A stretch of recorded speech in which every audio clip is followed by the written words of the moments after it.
Minisita w'ebyobushubuzi David Bahati niwe birari omugenyi mukuru aha mukoro gwo kwombeka ekanisa ya All Saints Church ogwo kurundana sente.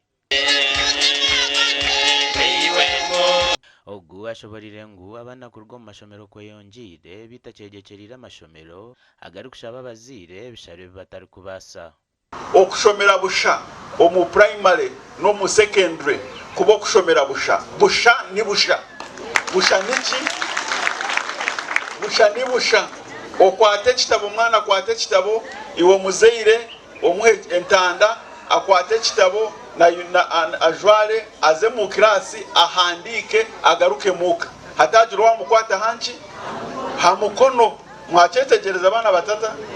Then the third area of focus, which is institutional development, has two strategic objectives. The first one is legal ownership of church land and property, and then the last one, which is the eighth strategic objective, thank you very much. Enhancing the capacity of the diocese. Minisita Bahati ashaba abantu kwejumbira mu nkora ya parish development model egenderire kubiho mu bworo mu byanga byabo. Namwe no witwati yatukuza kugezaho haso bakedo ebiti bitano urabita hali buri mwaka urabona miliyoni zarenga 15. Empuna bo mutabona muramaka unuko kukabuzira empuno yono butaragiga kugana hura bashije barajya ngukahire murachimanye barakagura. Essentially is what we want supporting the other three. The third core principle of NRM, the socio-economic transformation. Okuihaba ntubitomboro okubateka mutindo kubashemerire abo kubesente minister nazihinguza nanyenye kazi hinguza nchenda zikaha ziyamba abantu na program nyingi munonga ke ya PDM nezindi ziriyo nyingi munonga. Aha mukoro ogu abatwerero bushaho bishatu nshanju na kamwe bwa simenti hamwe no kugura ente ya miliyoni 5.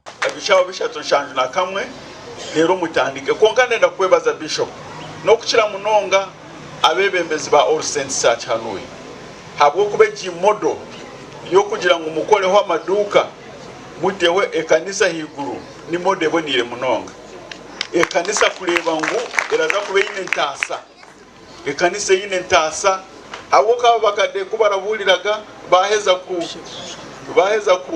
kuhumura oshanga baretenga kwera bayihaye abantu ne sente bageni baza zitwara rundani zikongera mu Rwanda rwa minister ubunani mbara munani yazazirindwe miliyoni 15 muzikwatanga hinduka 20 na mushanzo mu tunazetegereza gikonkani zezo bwanyuma tukagira iki twakora he cyamani biliyoni mwene chweka omusente za Uganda nizo ziri kwija kwaho omukombeke kyombeke iki gasha kwa Timothy Mushabe.